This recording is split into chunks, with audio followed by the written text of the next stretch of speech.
for combinations, then we have binomial theorem when you come back. So 2 adults and 18 kids are kins, you know, the kinship of what we were talking about earlier. 18 kids are on a prom program planning committee. A smaller group of them, 5 people only, needs to decide on themes. So we always have to ask ourselves, we need 5 people. That's the key thing here, correct? We have 12 and 18. So we have how many? 30 total. We have to have 5. So if I just wanted to pick 5 from 30, I'd go 30C5. Now, why did I say C? Because those 5 people we're choosing just are on the committee, correct? They don't have any specific jobs. They don't get to be a garbage picker, which is my favorite job. I'm going to add it to the test. All right. So how many different ways can this smaller group go? And if we had, this is what we did yesterday. So we did 4 adults yesterday. This is totally aside. It's not here. So if we did 4 adults, oh, I really need to reset this one. If we do 4 adults, that's great, but what do we need? How many people on the committee? 5. And if we have 4 adults, we'd still need? And 1 what? Yeah, 1 child, 1 kid. So then we would go 12C4 and means we multiply. And then 1 kid, we'd go 18C1. Correct? And we have our 5, and we plug that in, and we give an answer. Yes? That was yesterday. Well, today what we're doing is at most and at least cases. If I need to go to the dollar store, and in the dollar store they say I need at most $5, what do I need?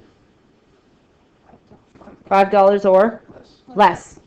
So if I need at most 5 girls, or 5 in this case, at most 5 adults, I would need 5 or less. Less also includes none. Everyone forgets the 0 case. So if I need at most 5, I need 5 or less, which means I could have no adults. If I need at least $5 to go into the store, I need 5 or above. Okay? So this one here says I need at least 4 adults. So what do I need? 4 adults or 5 adults? And the key thing that people have to remember is this is a case and this is a case, correct? And in these cases, how many people do I need for the committee? 5. The first case only has 4, so I need 4 adults and 1 kid, correct? Do I need to supplement this case with anything? No. And then we just plug in. So we have 12 adults and 18 kids. So I go 12C4 and 18C1, or means I add. And then when I start with a new case, I start with all the people again. I get all the adults again, because it's just different cases. So now it would be 12C5. And then I plug it in and get an answer, right? Isn't there 30? Yes, if we just were picking 5 from all of them. Oh. But we're picking from specific groups. So the only way you can guarantee getting adults is choosing from adults. Yeah. So we're going to flip over. Yeah. Yeah. So what if I say at least 1 adult? Now that gets a really large amount of cases, correct? At least 1 adult means 1 or more. So I could have 1 adult or, and why I'm leaving space because I need to have how many people in here? 5. 1 adult or 2 adults or 3 adults or 4 adults or 5 adults, and then I stop there. Why do I stop there even though there's 12 adults? You only need 5 people. Because you only can have 5 people on the subcommittee. Now, each of these subcommittees I need to have 5 people on, correct? The first one, how many do I have? 1, so I need to supplement with and 4 kids. 2 adults, and I have to add 3 kids.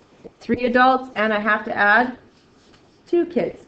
4 adults, and I have to add 1 kid.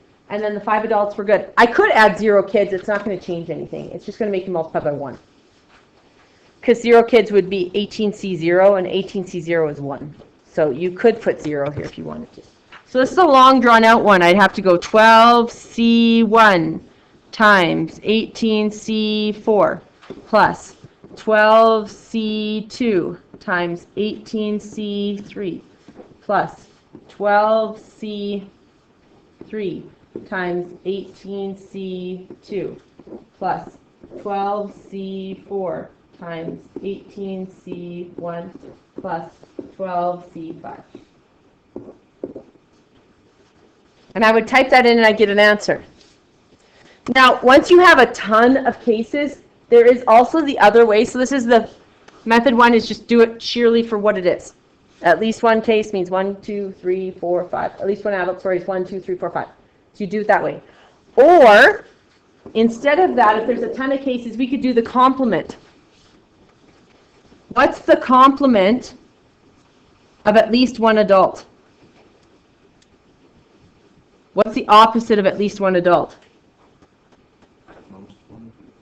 Nope. What's the only case we're missing here? I have 1 adult, 2 adults, 3 adults, 4 adults, 5 adults. No adults is the only one that's not on here. So at least one adult means one or more. So then I state the complement is just all the cases that don't exist in there. The only case that doesn't exist in at least one adult is 0 adults, correct? 0 adults and 5 kids. That's the only case. We agree?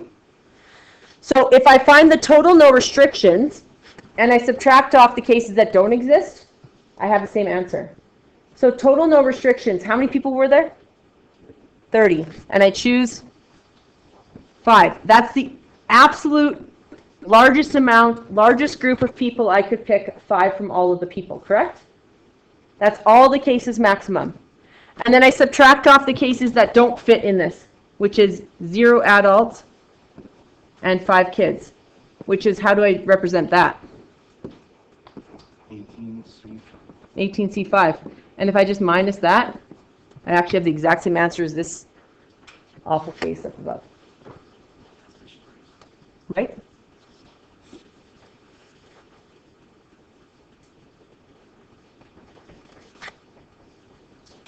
If we do at most 2 adults, what does that mean? 2 or less. So I could do 2 adults, or 1 adult, or 0 adults. Most people forget the 0 case. Don't forget it. Say at most 2. So then I have to supplement 2 adults and 3 kids, or 1 adult and 4 kids, or 0 adults and 5 kids.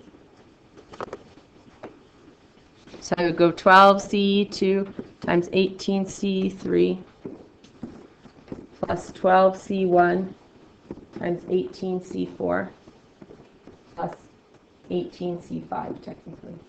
I just realized I forgot to post the lesson yesterday to the classroom. So I'll be posting 2 today. You know, you remembered, Amelia, that you're like, hey, I remembered I didn't do the A things right. That's just where my brain went. I understand what you did yesterday. Yeah. Yeah. Is 2A times, is it supposed to be plus 3K or is it times 3K? Times and. It's not a plus sign, sorry. These are my and symbols. Oh. Yeah, it's not a plus sign. Now, if I did the complement of this, what cases don't fit in at most 2? 3 adults, 4 adults, 5 adults, which means 3 adults and 2 kids, or 4 adults and 1 kid, or just 5 adults, right? But I would take them away from 30C5, because 30C5 is all the cases, right? And then they just subtract off the ones that don't fit. So I go 12C3 times 18C2 plus 12C4 times 18C1 plus 12C5. Put plus and then use the multiplication symbol.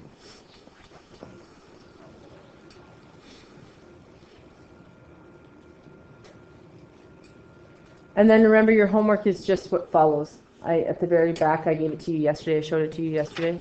That's the homework. I boxed it. It was on the next page. When's that due? These are all due on the Monday when you come back. And remember, on the 26th, I don't know how that went ahead. This one plus all the other ones, or is that just all of them all? No, that plus all the other ones. That one's just combinations, sadly. Perms and comms have to have a whole bunch of different questions because they're all just worded different, right? Like it's not the same type, so you can't. It's not like when you solve a log, I can give you this method or this, and then you can get a linear or quadratic. Like I could sum it down into 3 questions if I had to. Yeah. Is this stuff comms? Yes. Oh, wait, does C stand for comms and the P stand for? Yes. Do you know when's too late to learn that? After the test. So you are not too late to learn that. Yes. C stands for comms. P stands for perms. P stands for what? P stands for permutations. C stands for combinations. Also a reminder that on the 26th, I'm starting with the 4 questions if you want that bonus mark, right?